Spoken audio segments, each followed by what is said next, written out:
హైదరాబాద్లో హైడ్రా తీసుకుంటున్న యాక్షన్ మీరందరూ టీవీలో చూసే ఉంటారు.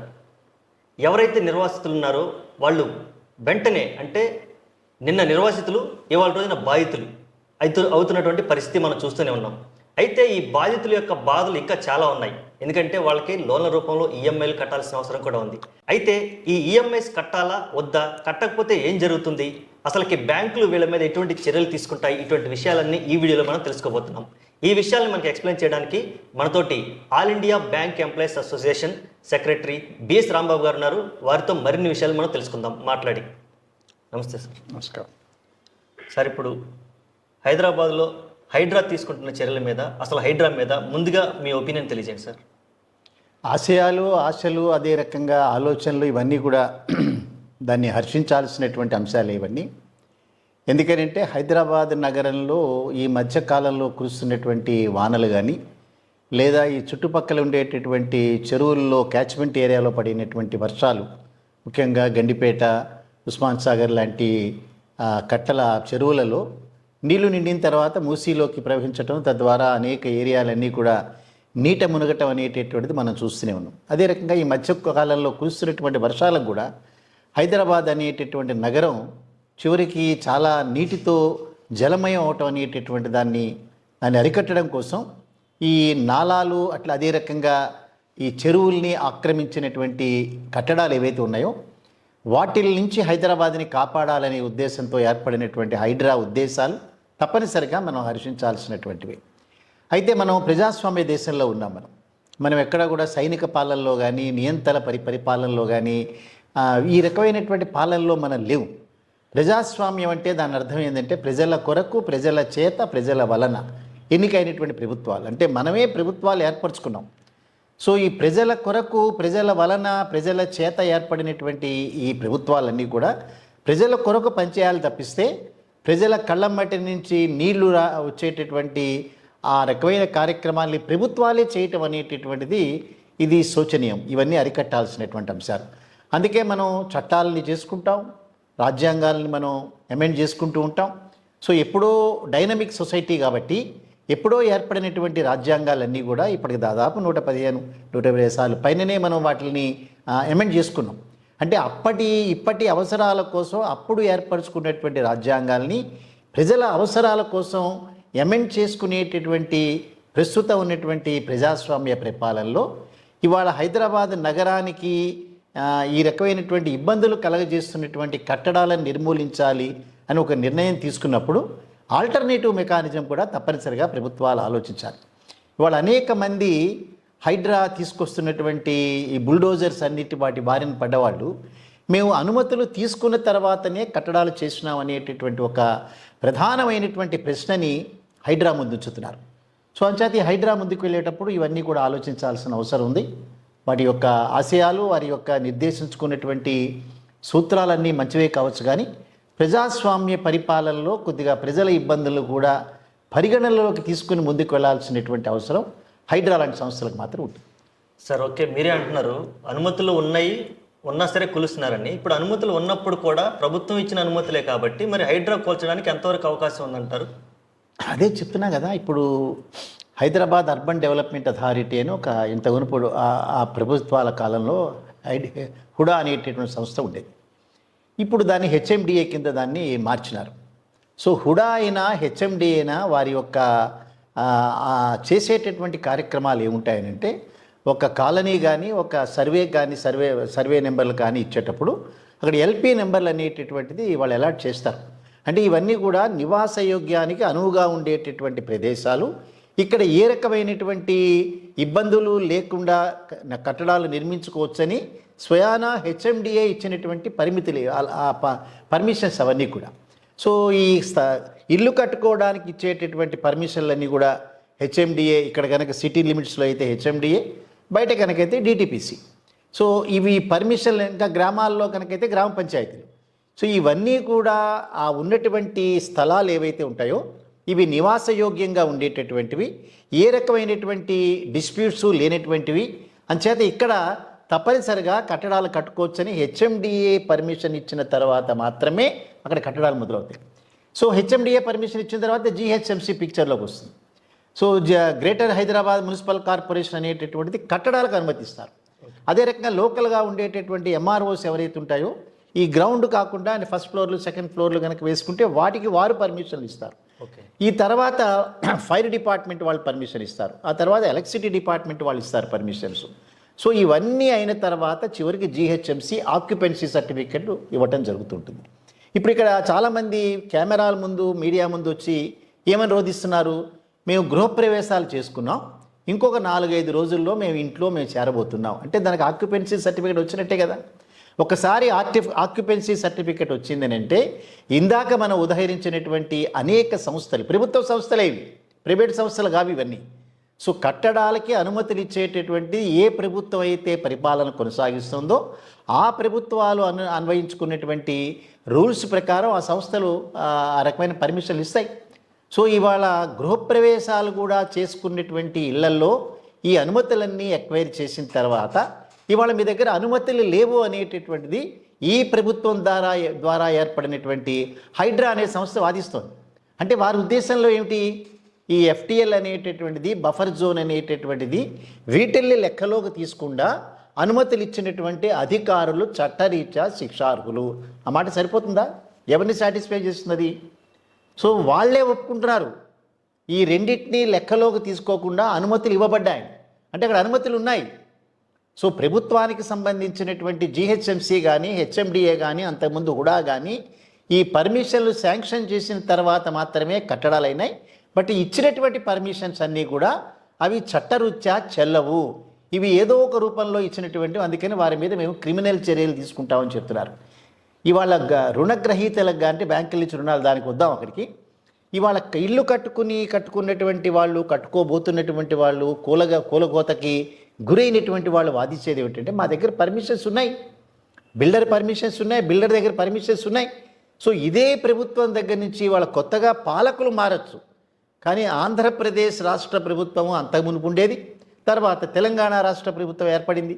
సో ప్రభుత్వాల ద్వారా ఏజెన్సీస్ ఏవైతే ప్రభుత్వాలకు సంబంధించినటువంటి ఆ డిపార్ట్మెంట్స్ ఏవైతే ఉంటాయో వారు ఇచ్చినటువంటి అనుమతుల్ని వాళ్ళ కొత్తగా వేరొక సంస్థ వచ్చి ఈ అనుమతులు తప్పు అన్నప్పుడు ప్రజాస్వామ్య పరిపాలనలో ప్రజలు ఎక్కడికి పోవాలి? వీళ్ళందరూ కూడా దిగువ మధ్యతరగతి, కొద్దిగా ఎగువ మధ్యతరగతి. ఈ కుటుంబాలందరికీ కూడా ఇల్లు కట్టుకోవటం అనేటటువంటిది ఒక జీవిత కాలంలో ఒక కళ.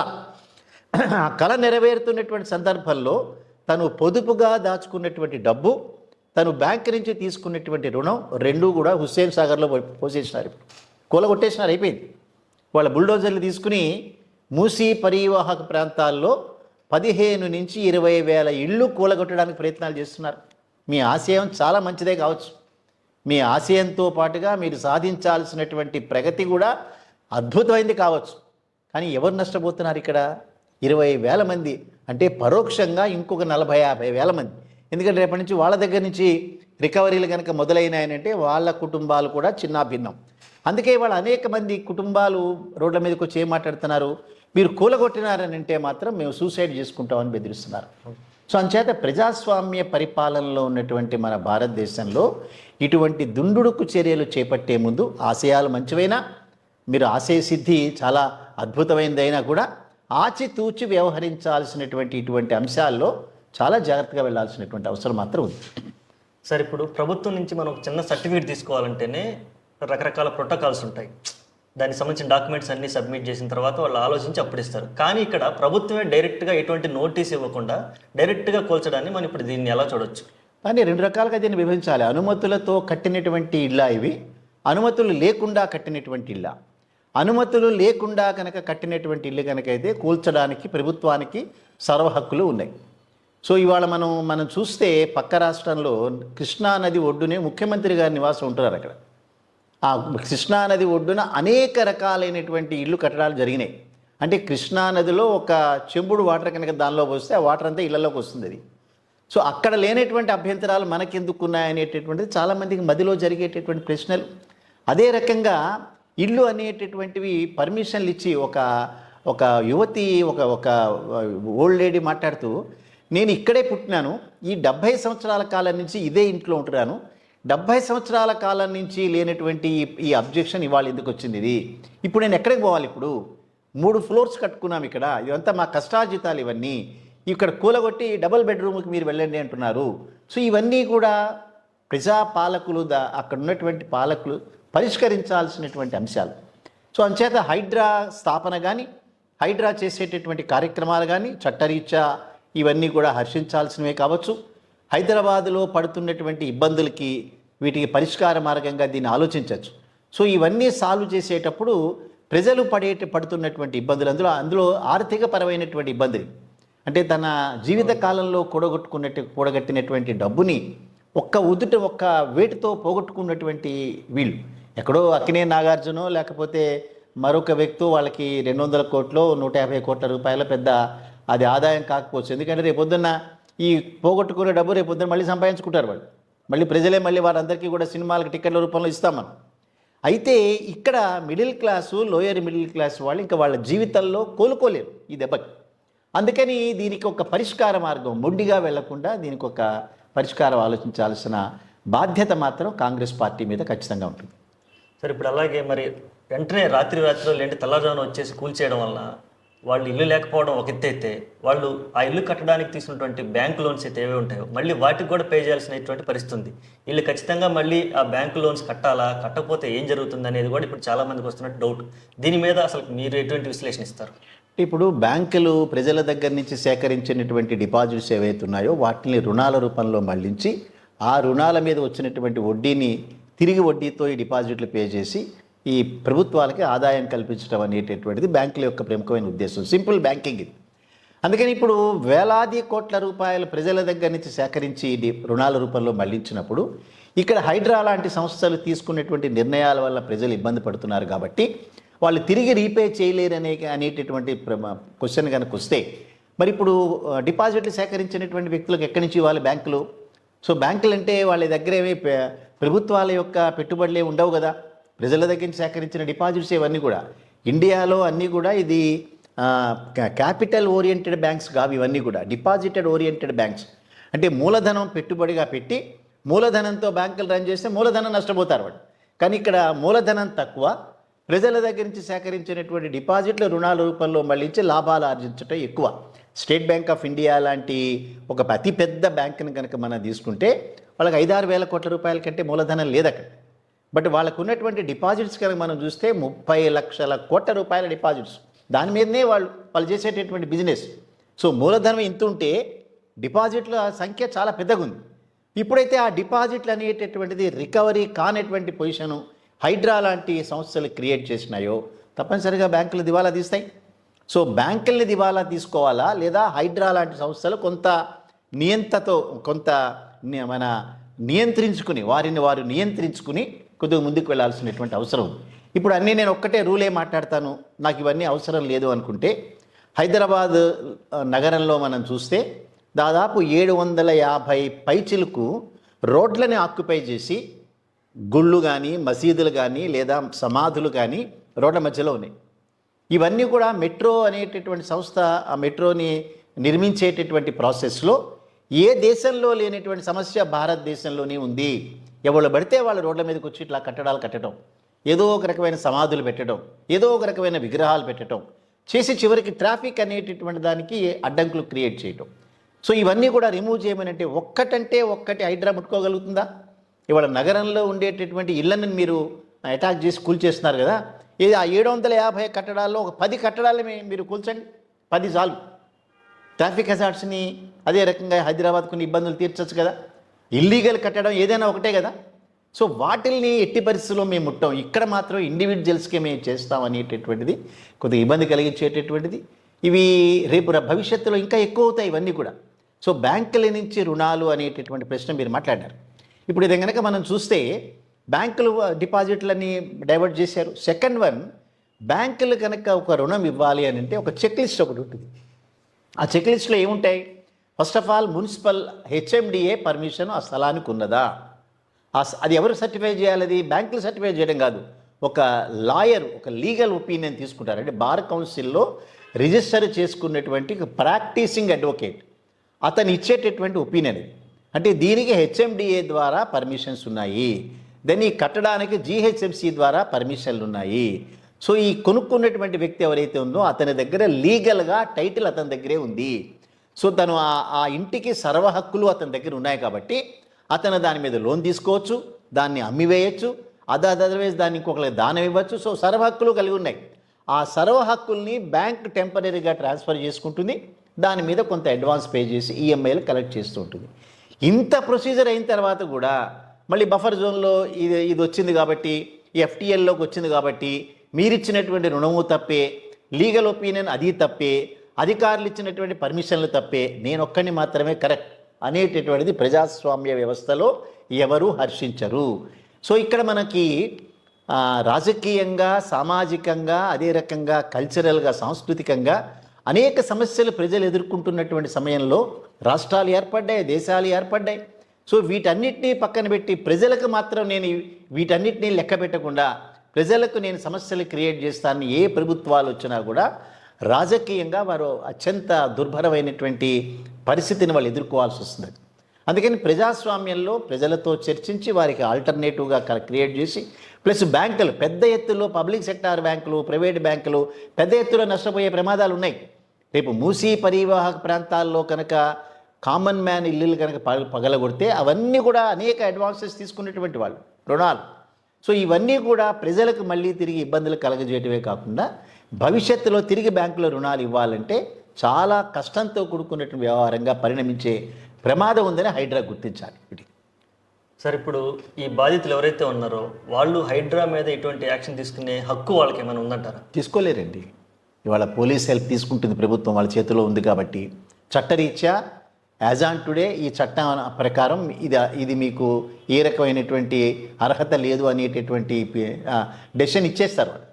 న్యాయస్థానాలు కూడా ఇప్పుడు హైకోర్టులో ఉంది, నాగార్జునకు సంబంధించిన కన్వెన్షన్ హైకోర్టు స్టే ఆర్డర్ ఇచ్చింది, అయినా సరే కొలగొట్టారు.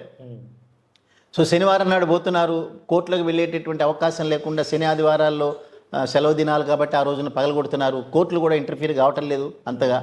సో మీరే నిర్ణయం చేసుకోండి అనేటటువంటిది చట్టరీత్యా అదే చెప్తున్నా కదా, హైడ్రా తీసుకున్నటువంటి నిర్ణయం న్యాయ సూత్రాలకి అనుగుణంగానే ఉండొచ్చు, చట్టాన్ని సాటిస్ఫై చేసేటటువంటి దానిగానే ఉండొచ్చు. కానీ సహజ సిద్ధమైనటువంటి ఏదైతే ప్రిన్సిపల్స్ ఆఫ్ న్యాచురల్ జస్టిస్ అనేటువంటి, అంటే నాకు సరైనటువంటి జస్టిస్ రావాలి అనుకుని కోరుకునే వ్యక్తులకు మాత్రం ఇది అనుగుణంగా లేదు. అందుకని హైడ్రాని బలవంతంగా ప్రజాస్వామ్య పద్ధతిలో ఆపడం ఒకటే వాళ్ళు చేయగలుగుతారు. లేదా వాళ్ళని వాళ్ళు శిక్షించుకుని మేము సూసైడ్లు చేసుకుంటాం, ఎందుకంటే ఎటు తిరిగి ఆ కుటుంబం 40-50 లక్షలు నష్టపోయిన తర్వాత ఇంకా నాకు బతికే లేదు ఇంకా. ఎందుకని బ్యాంకు రుణాలు ఇప్పుడు 80% వారు బ్యాంక్ నుంచి రుణం తీసుకుంటారు, 20% వారి జేబులోంచి పెడతారు ఆ ఇంటి మీద. సో ఈ మార్జిన్ అనేటటువంటి మనీని 20% పెట్టిన తర్వాత 20% నష్టపోయినా 80% తిరిగి రీపే చేయాలనేటటువంటి ముద్ర నా మీద వేసినారు. ప్లస్ ఈ రెండింటితో పాటుగా స్థలం మీద ఉండేటటువంటి నా హక్కు కూడా కోల్పోయినా. ఎందుకంటే స్థలం కూడా నాది కాదు, ఇల్లు నాది కాదు, స్థలం నాది కాదు, బట్ నాది ఏదైతే ఉందో బ్యాంక్ లోన్ మాత్రం నాది అంటున్నారు. సో ఎక్కడి నుంచి రీపే చేస్తారు వాళ్ళు? చేయలేరు. సో రేపొద్దున్న బ్యాంకులు ఫేస్ చేయడమే కాకుండా ఇండివిజువల్స్ కూడా తప్పనిసరిగా ఇబ్బంది పడతారు. ఆ ఇండివిజువల్స్ కనుక వేరే రకమైన ప్రాపర్టీ ఉంటే దాన్ని అటాచ్ చేస్తారు, ఆ ఇండివిజువల్స్కి గ్యారంటీ ఇచ్చినటువంటి గ్యారంటార్ల ప్రాపర్టీలు అటాచ్ చేస్తారు. సో వీళ్ళందరి యొక్క జీవితాలు ఛిద్రం అయ్యేటటువంటి ప్రమాదం పొంచి ఉంది. ఇవన్నీ దృష్టిలో పెట్టుకుని ప్రభుత్వాలు నిర్ణయం తీసుకోవాలి. సార్, చాలా సందర్భాల్లో ప్రజలు లేదా బాధితులు తరపున హైకోర్టు అలాగే సుప్రీంకోర్టు కొన్ని కేసుల్ని సుమోటోగా తీసుకోవడం మనం చూస్తున్నాం. ఇందులో ఈ సుమోటోగా తీసుకొని వాళ్ళు ఏమన్నా ఇనిషియేటివ్ తీసుకునే అవకాశం ఉందంటారు? తీసుకుంటే ఎలా ఉంటుంది అంటారు? తప్పనిసరిగా తీసుకుని తీరుతారండి. ఇప్పుడు చెప్పాను కదా, ప్రజాస్వామ్యంలో ప్రజల యొక్క ఇబ్బందుల్ని పరిగణలోకి తీసుకోకుండా ఓన్లీ నేను ఇప్పుడు చట్టాలని ఎందుకు అమెండ్ చేస్తారండి? అదే రకంగా అసెంబ్లీలో ప్రజల యొక్క సమస్యలు డిస్కస్ చేసి వాటికి పరిష్కారం ఎట్టగొని పెడతారు. ఇప్పుడు అసెంబ్లీలో మార్నింగ్ 0 అవర్ ఉంటుంది. 0 అవర్ దేనికోసం? ఇట్లాంటి సమస్యలకి డిస్కస్ చేసి తక్షణమే ఒక పరిష్కారం కనుక్కుంటారు. ఇప్పుడు ప్రజల కోసం ప్రజల సమస్యల్ని పరిష్కరించే ప్రభుత్వాలే ప్రజల యొక్క జీవితాలను ఛిద్రం చేస్తుంటే ప్రజలు ఎవరి దగ్గరికి పోవాలి? ఎవరి దగ్గరికి పోయి మొరపెట్టుకోవాలి? సో న్యాయస్థానాలు తప్పనిసరిగా ఇంటర్ఫీర్ అవుతాయని నేను నమ్ముతున్నాను. దీనిలో ఇంత పెద్ద ఎత్తులో హైదరాబాద్ నగరాన్ని నేను ఏదో అద్భుతమైనటువంటి రీతిలో అందమైన హైదరాబాద్ నిర్మిస్తానంటే అందమైన హైదరాబాద్ కావాలందరికీ తప్పదు. బట్ చాలా ఇబ్బంది కలిగేటటువంటిది. మరొక అంశం కూడా దీనిలో ఏంటంటే రియల్ ఎస్టేట్ మార్కెట్ అనేటటువంటిది తీవ్రంగా దెబ్బతింది హైదరాబాదు. ఇవాళ అమ్మకాలు కానీ కొనుగోళ్లు కానీ దాదాపు 60-70% పడిపోయినాయి హైదరాబాద్. ఎవరు ఇల్లు అమ్మటం అమ్ముదామన్నా ఇంకోళ్ళు కొనటం లేదు. ప్రతిదీ కూడా ఇది హైడ్రా వచ్చి మళ్ళీ కూలగడుతుందేమో, లేదా ఇది బఫర్ జోన్లో ఉందేమో, ఎఫ్టీఎల్లో ఉందేమో. సో ఇవాళ హైడ్రా ఏమని వాదిస్తోంది, బ్యాంకులు తప్పనిసరిగా చూసుకోవాల్సిందే అని. సో అంత ఎక్స్పర్టైజ్ బ్యాంకుల దగ్గరే. ఇక లీగల్ ఒపీనియన్ దేనికోసమండి? రిజిస్ట్రార్ దగ్గరికి వెళ్ళి 0.5% వారికి ట్యాక్స్ కట్టి అక్కడి నుంచో సర్టిఫికేట్ తెచ్చుకుంటారు. దేనికోసం ఇవన్నీ కూడా? ఎవరి దగ్గర అయితే ఎక్స్పర్టైజ్ ఉంటుందో, ఎవరైతే ఫిజికల్గా పోయి వెరిఫై చేస్తారో వాళ్ళ మీద ఆధారపడిచ్చినటువంటి రుణాలు ఇవన్నీ కూడా. సో వాళ్ళు తప్పు అనేటటువంటిది ఇది సరైనటువంటి పద్ధతి కాదు. ఇవన్నీ కూడా ఇవాళ మార్కెట్ నష్టపోయింది. సో ఈ పొదుపు చేసుకున్నటువంటి వ్యక్తులు కానీ, బ్యాంకులు ఇచ్చినటువంటి రుణాలు తీసుకున్న వ్యక్తులు కానీ ఈ రాష్ట్రంలో కాకుండా పక్క రాష్ట్రాలకి వెళ్ళేటటువంటి ప్రమాదాలు, అదే రకంగా వేరే రంగాన్ని ఎంచుకునేటటువంటి ప్రమాదాలు, రియల్ ఎస్టేట్ రంగాన్ని పక్కన పెట్టి బ్యాంకింగ్లో డిపాజిట్లు చేసుకోవచ్చు, లేకపోతే షేర్ మార్కెట్లో పెట్టచ్చు, లేదా బంగారాన్ని కొనుక్కోవచ్చు, ఏదో ఒక రూపంలో మళ్ళిస్తారు, అంతేకాని రియల్ ఎస్టేట్లోకి వెళ్ళరు. సో హైదరాబాద్ లాంటి ఒక అందమైనటువంటి నగరం దేశం మొత్తంలో అమ్మకాలు కొనుగోళ్లు సన్నగిలిన నేపథ్యంలో అమ్మకాలు కొనుగోళ్లు విరివిగా జరుగుతున్నది హైదరాబాద్ నగరంలో. ఇక్కడ వాతావరణం బాగుంటుంది, ఎఫర్డబిలిటీ బాగుంటుంది, లేబర్ చీప్ లేబరు. సో ఇవన్నీ కలగోపుగా ఉన్నటువంటి హైదరాబాదులో ఈ రిజిస్ట్రేషన్ ద్వారా రాష్ట్ర ప్రభుత్వం ఆదాయాన్ని పెంచుకుంటోంది. సో పెంచుకున్నటువంటి ఆదాయాన్ని తిరిగి ప్రజలకే పెట్టేటటువంటి నేపథ్యంలో ఆదాయాన్ని పోగొట్టుకుంది ఇప్పుడు. ఓకే. సో దీన్ని మళ్ళీ రిస్టోర్ చేసుకోవటం అనేటటువంటిది చాలా కష్టమైనటువంటిది, చాలా సమయంతో కూడుకున్నటువంటిది. వీటన్నిటి మీద దృష్టి పెట్టి ఇప్పటికైనా ప్రభుత్వాలు, కాంగ్రెస్ ప్రభుత్వాలు గివ్ అండ్ టేక్లో వెళ్తాయి. Win win situation. నువ్వు బతకాలి, నేను బతకాలి, నువ్వు ఉండాలి, నేను ఉండాలి అనేటటువంటి నేపథ్యం వాళ్ళకి ఎప్పుడు ఇలా నియంతల ఆలోచనలు ఎప్పుడు ఉండవాలి. మరి ఆశ్చర్యం, కాంగ్రెస్ పార్టీలోనే ఇంత తీవ్రమైనటువంటి నిర్ణయాలు తీసుకోవటం అనేటటువంటిది మొట్టమొదటిసారిగా చూస్తున్నాం. ఎందుకంటే దేశాన్ని 40-50 సంవత్సరాల పైన, రాష్ట్రాన్ని 40 సంవత్సరాల పైన పరిపాలించినటువంటి పార్టీలు ఇవన్నీ కూడా ఇవాళ హైదరాబాద్ నగరంలో నిర్మితము ఇంత చక్కగా ఉందంటే దానిలో వారి పాత్ర ఉంది. సో అది హైదరాబాద్లో ఇంతమంది ప్రజలందరూ కూడా ఎక్కడెక్కడో వేరే రాష్ట్రాల నుంచి వచ్చి హైదరాబాద్లో నివాసం ఉంటున్నారంటే ఇది కాంగ్రెస్ పార్టీ యొక్క కాంట్రిబ్యూషన్. ఇవన్నీ కూడా అదే కాంగ్రెస్ పార్టీ చివరికి ఈ రకమైనటువంటి పరిస్థితిని క్రియేట్ చేయటం అనేది ఇది మనం ఎవరు కూడా ఊహించినటువంటి ఇబ్బంది అంతా కూడా తప్పనిసరిగా నేషనల్ కాంగ్రెస్ పార్టీ, రాష్ట్ర కాంగ్రెస్ పార్టీ చొరవ తీసుకోవాలి. ప్రజలకు కలుగుతున్నటువంటి ఇబ్బందుల్ని ఒక సానుకూల దృక్పథంతో, సానుభూతితో పరిశీలించి వేరే ఆల్టర్నేటివ్స్ వాళ్ళకి ఏర్పాటు చేసిన తర్వాత మాత్రమే ఈ కార్యక్రమాలు చేయాలి. సార్, చివరిగా ఒక్క ప్రశ్న. ఇప్పుడు ఉన్న పరిస్థితుల్లో ఎవరైనా ఒక స్థలం కొందామన్నా, లేదా ఉన్న స్థలం నుంచి ఏమన్నా బ్యాంకులోనికి వెళ్ళాలనుకున్నా ఈ హైడ్రా నుంచి ఏమైనా ఎన్ఓసి లాంటివి ఏమైనా తీసుకోవాల్సిన అవసరం ఏమైనా ఉందంటారా? హైడ్రా అనేటటువంటి సంస్థ బ్యాంకులకి ఏ రకమైనటువంటి ఇన్స్ట్రక్షన్స్ కానీ, ఏ రకమైనటువంటి సూచనలు కానీ చేయజాలదు. అదొక సంస్థ అంతే. ఇవన్నీ కూడా కేంద్ర ప్రభుత్వ అధీనంలోనూ, కేంద్ర ప్రభుత్వ అధికారుల యొక్క డిపార్ట్మెంట్ ఆఫ్ ఫైనాన్షియల్ సర్వీసెస్ వారి అధికారంలోనూ, రిజర్వ్ బ్యాంక్ ఆఫ్ ఇండియా నేపథ్యంలోనూ పనిచేసేటటువంటి బ్యాంకులు ఇవన్నీ కూడా. సో అందుచేత ఎవరికి లోన్ ఇవ్వాలి, ఎవరికి ఇవ్వకూడదనే పర్ఫెక్ట్ గైడ్ లైన్స్ ఉన్నాయి. సో వాళ్ళనే మాట కరెక్టే కావచ్చు, మీరు ఈ రెండు లెక్కలోకి తీసుకోకుండా మీరు శాంక్షన్స్ ఇచ్చిన వాళ్ళు తప్పు, బ్యాంకులు ఇచ్చిన వాళ్ళు తప్పు అని వాళ్ళు చెప్పచ్చు. రేపొద్దున ఇంకో సంస్థ వచ్చి హైడ్రా తీసుకున్నటువంటి వాటికి ఇంకొన్ని జోడించి అవన్నీ చేయొచ్చు. ఇవన్నీ చట్టరీత్యా వాళ్ళు కరెక్టే కావచ్చు. అందుకని రేపు నో అబ్జెక్షన్ సర్టిఫికేట్ వీళ్ళ దగ్గర నుంచే కాదు, ఉన్నటువంటివే మరింతగా పరిశీలించి రుణాలు ఇవ్వాల్సినటువంటి అవసరం ఉంటుంది. అప్పుడు కొద్దిగా డిలేలు అవుతాయి, లేదా కొన్ని రిజెక్షన్స్ అవుతాయి. సో వైడర్గా కనుక చూస్తే ఇప్పుడు మనం ఒక పాలసీ తీసుకుంటాం, ఒక ఇన్సూరెన్స్ పాలసీ, దాని వెనకాల చిన్న అక్షరాలతో ఒక 100-150 గైడ్లైన్స్ ఉంటాయి. ఎవరు చదువుతారు అవన్నీ కూడా? అవన్నీ చదవాల్సినటువంటి బాధ్యత మన మీద ఉన్నా చదివేటటువంటి అవకాశం చాలామందికి ఉండదు, బ్లైండ్గా వెళ్ళిపోతాం వాళ్ళు. సో అంచేత ఇవన్నీ కూడా ఆల్రెడీ చట్టంలో పొందుపరుచున్నాయి, మీరు తీసుకోలేదు అనేటటువంటి వాళ్ళు వాదిస్తే వాదన కరెక్ట్ అయితే కరెక్ట్ కావచ్చు. కానీ నేను చెప్తున్నా కదా, ప్రజల కొరకు ఎన్నికైన ప్రభుత్వాలు కొద్దిగా సంయమనం పాటించి ఇవన్నీ కూడా పరిష్కరించాలి, అంతకుమించి మార్గం లేదు. ఇది చూశారు కదా, హైడ్రా గురించినటువంటి విషయాలన్నీ మనం బిఎస్ రాంబాబు గారిని అడిగి తెలుసుకున్నాం. ఈ వీడియో మీకు చాలా ఉపయోగకరంగా ఉంటుందని నేను నమ్ముతున్నాను. ఇంత మంచి సమాచారం మనకు అందించిన బిఎస్ రాంబాబు గారికి ధన్యవాదాలు సార్.